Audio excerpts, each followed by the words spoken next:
بسم الله الرحمن الرحيم. السلام عليكم ورحمة الله وبركاته. الحمد لله وحده والصلاة والسلام على من لا نبي بعده. أما بعد فأعوذ بالله من الشيطان الرجيم. بسم الله الرحمن الرحيم.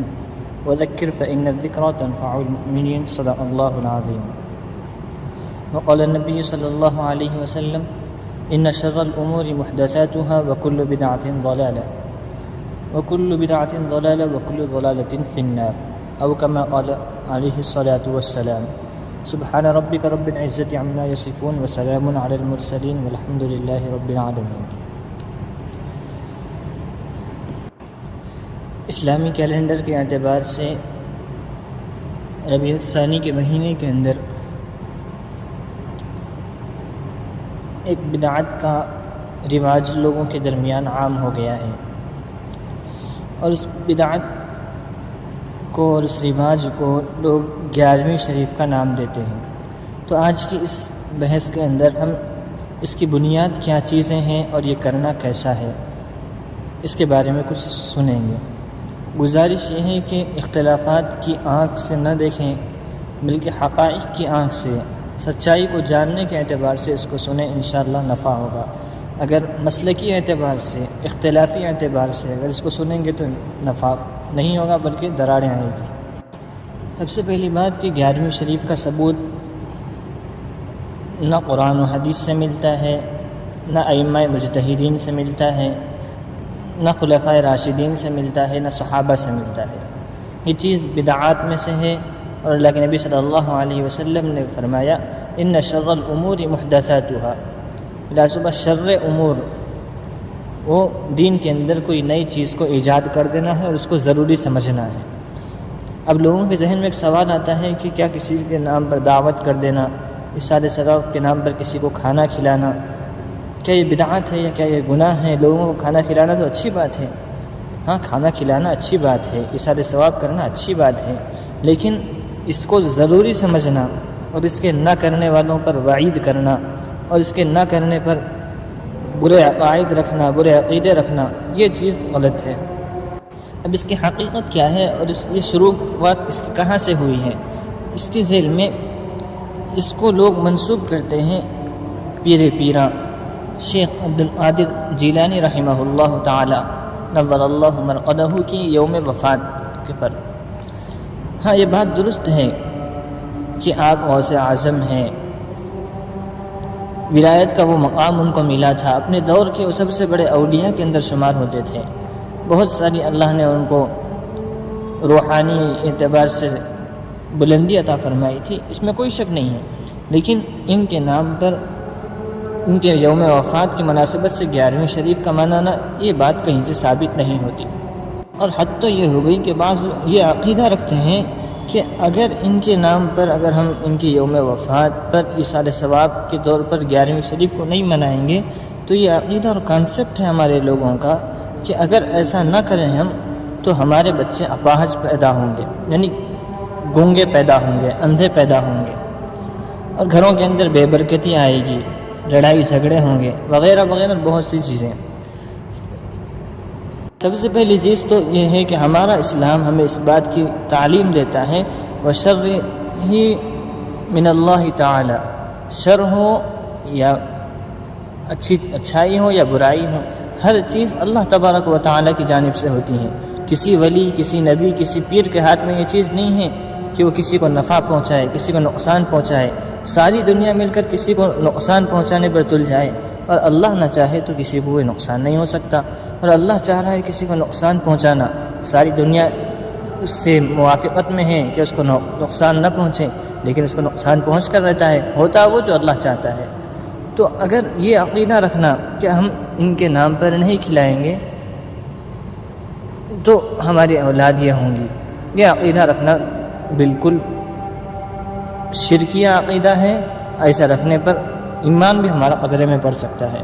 تو پہلی چیز تو یہ عقیدہ درست نہیں ہمارا. اب دوسری بات یہ تو ہوگی ہماری عقلی دلیل کہ یہ عقیدہ رکھنا درست نہیں. اب عقلی دلیل یہ ہے کہ ایک ہم اپنی کم عقلی سے ہم خود سوچیں کہ حضرت شیخ یعنی عبدالقادر جیلانی رحمہ اللہ تعالیٰ کی پیدائش کب ہوئی؟ ان کی پیدائش ہے 34 صدی کے اندر. غالباً 4 صدی کے اندر 65واں کچھ سال ان کا تھا.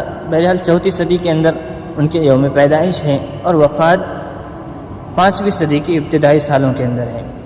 اب 34 صدی سے پہلے کیا دنیا نہیں تھی؟ 34 صدی سے پہلے بھی دنیا تھی. تو کیا حضرت جو ان سے پہلے آ کر دنیا سے چلے گئے انہوں نے تو 11ویں شریف نہیں منائی؟ تو کیا اب ان کے بچے اپاہج پیدا ہوئے؟ کیا نہیں ہوئے؟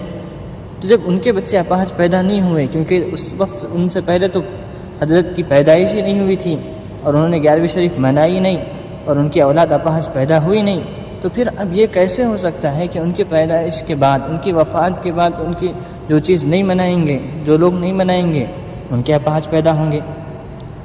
ایسے کیسے ہو سکتا؟ اگر ایسے ہونا تھا تو ان سے پہلے بھی تو ہو سکتا تھا. اور دوسری بات کہ حضرت کی جتنی کتابیں، جتنی تصانیف حضرت کی ہیں، اس کے اندر کہیں آپ کو 11ویں شریف کا تذکرہ نہیں ملتا ہے کہ حضرت نے خود تعلیم دی ہو کہ 11ویں شریف کرنا ہے.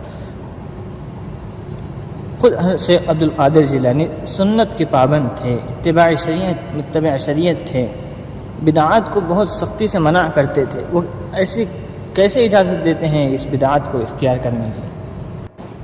اگر مان بھی لیا جائے تو آپ دیکھیں تاریخ کی کتابوں کو اٹھا کر کہ حضرت کا یوم وفات ہوئی ہے، یوم وفات حضرت کی ہوئی ہے 5ویں صدی کے اندر، اور یہ بدعات 11ویں شریف نہ 5ویں صدی میں حضرت کے ماننے والے نہ انہوں نے کیا، نہ 6ویں صدی کے اندر، 7ویں، 8ویں، 9ویں، 10ویں صدی تک بھی کہیں آپ کو 11ویں کا تذکرہ نہیں ملے گا.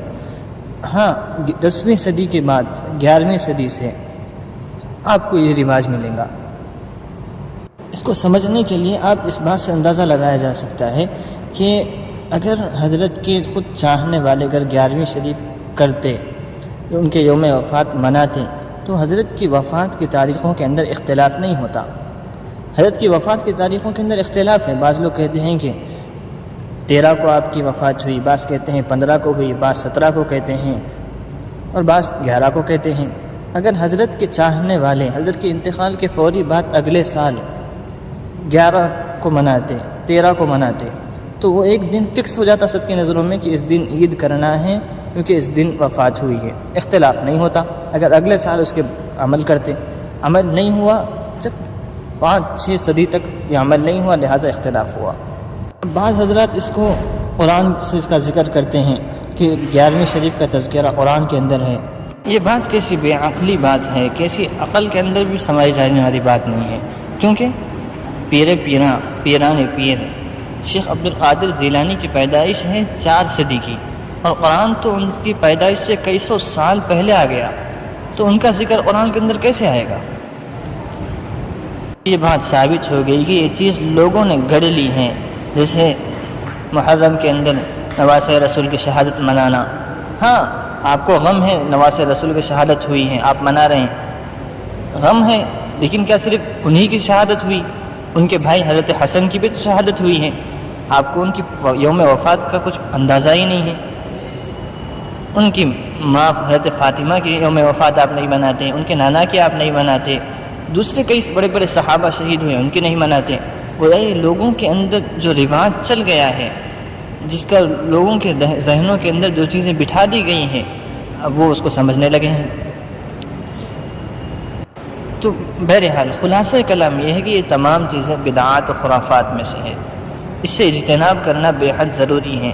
اگر یہ سمجھ کر یہ عقیدہ رکھ کر کھلانا اور اس کی دعوت دینا اور کھانا، یہ تمام چیزیں ناجائز ہے. اور یہ ناجائز اس لیے ہے، بدعات اس لیے ہے کہ بعض لوگ یہ عقیدہ رکھتے ہیں کہ ہم ان کے نام سے کھانا کھلائیں گے تو یہ خوش ہو جائیں گے، اور جب یہ خوش ہو جائیں گے تو یہ ہماری مدد کریں گے، ہماری حاجتیں پوری کریں گے، ہماری مشکلات کو دور کر دیں گے. اگر ان کو نہیں کھلائیں گے تو یہ ناراض ہو جائیں گے. تو یہ عقیدہ رکھنا اللہ تبارک و تعالیٰ کی تقرب کو تو نہیں، کسی غیر اللہ کے تقرب کو چاہنا ہوا.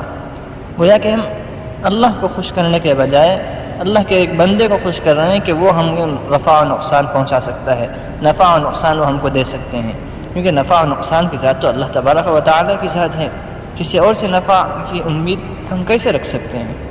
لہٰذا اس عقیدے کے ساتھ رکھ کر یہ دعوت کرنا اور ان کے نام پر کھلانا یہ کھانا بھی ناجائز ہے اور کھلانا بھی ناجائز ہے۔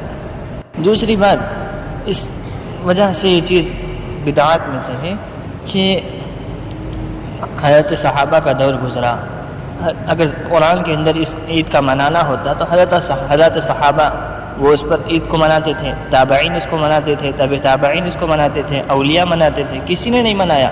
10ویں صدی تک کسی نے نہیں منایا۔ 10ویں صدی کے بعد کیا پھر کس کے اوپر وحی نازل ہوئی کہ قرآن کے اندر یہ چیز ہے؟ 10ویں صدی سے پہلے کسی کو یہ بات کا علم نہیں ہوا کہ قرآن کے اندر یہ چیز منانا ہے۔ ہم اپنی کم عقلی سے، اپنے ذہنوں سے اس بات کو اصل میں ایک واقعے کی طرف اس کی نسبت کرتے ہیں کہ وہ واقعہ یہ تھا کہ ایک بوڑھیا تھی جس کا بیٹا تھا، جس کی شادی ہو رہی تھی، جس کی بارات جا رہی تھی تالاب سے، سمندری راستے سے جس کی بارات جا رہی تھی، اور سمندر کے اندر وہ کہتے ہیں کہ موجیں آئی اور بارات ڈوب گئی اس کے اندر۔ تو وہ کئی سال گزر گئے۔ اب وہ بوڑھیا حضرت پیران پیر غوث پاک کے پاس آئی اور آ کر کہنے لگی کہ ہماری جو ساری خوشی ہے یہ ہو گئی، ہماری بارات ڈوب گئی ہے، آپ کچھ کریں۔ تو وہ کہنے لگے کہ میں کیسے اس کو یہ کر سکتا ہوں، اس کے تو اللہ کے ہاتھ میں ہیں۔ تو بوڑھیا بہت زیادہ رونے لگی، واویلا مچانے لگی۔ تو حضرت پیران پیر اپنے کرامت سے اس کشتی کو دوبارہ واپس لے کر آ گئے۔ جب لے کر آ گئے تو عورت خوشی کے مارے کہنے لگی کہ میں اب ان کی 11ویں شریف مناؤں گی اس تاریخ کو۔ یہ کیسا عقیدہ ہے؟ کیا اس سے بڑی بھی بدعت کوئی ہو سکتی ہے کہ لوگ ایک عقیدہ سمجھ لے کہ ایک واقعہ، ایک من گھڑت واقعہ، اس کو یہ کر لیں اور اس پر اپنی عید کو منانے لگیں؟ یہ کیسی بات ہوگی؟ اور بعض لوگ یہ کہتے ہیں کہ ایصال ثواب کرنا تو قرآن و حدیث سے ثابت ہے، تو ہم بھی تو ایصال ثواب کر رہے ہیں، ان کے نام سے کھانا کھلا رہے ہیں۔ تو ہم ان تمام لوگوں سے عرض کرتے ہیں کہ ایصال ثواب کرنا منع نہیں ہے، لیکن ایصال ثواب کا جو طریقہ ہم نے اختیار کیا ہے وہ غلط ہے۔ جیسے اسی دن کھلانا، انہی کے نام سے کھلانا، یہ عقیدے رکھ کر کھلانا، یہ بات بدعات میں سے ہے۔ اگر آپ کو حضرت پیران پیر غوث پاک سے آپ کو اتنی محبت ہے تو آپ سال کے تمام دنوں کے اندر ان کے نام سے صدقہ کریے، ان کے نام سے قرآن پڑھ کر ان کو بخشیے، لیکن ہم سے یہ کام نہیں ہوتا۔ لیکن جو لوگوں نے ذہنوں کے اندر بٹھا دیا ہے وہ کام ہم کرنے لگتے ہیں۔ اگر محبت ہے، ایصال ثواب کرنا ہے تو قرآن خوانی کریے، آپ ان کے نام سے ایصال ثواب کریے۔ یہ چیزیں کرنے کی ہے۔ امید کہ کچھ بات آپ کو سمجھ آ گئی ہوگی۔ وآخر دعوانا الحمد للہ رب العالمین وما علینا الا البلاغ۔ السلام علیکم۔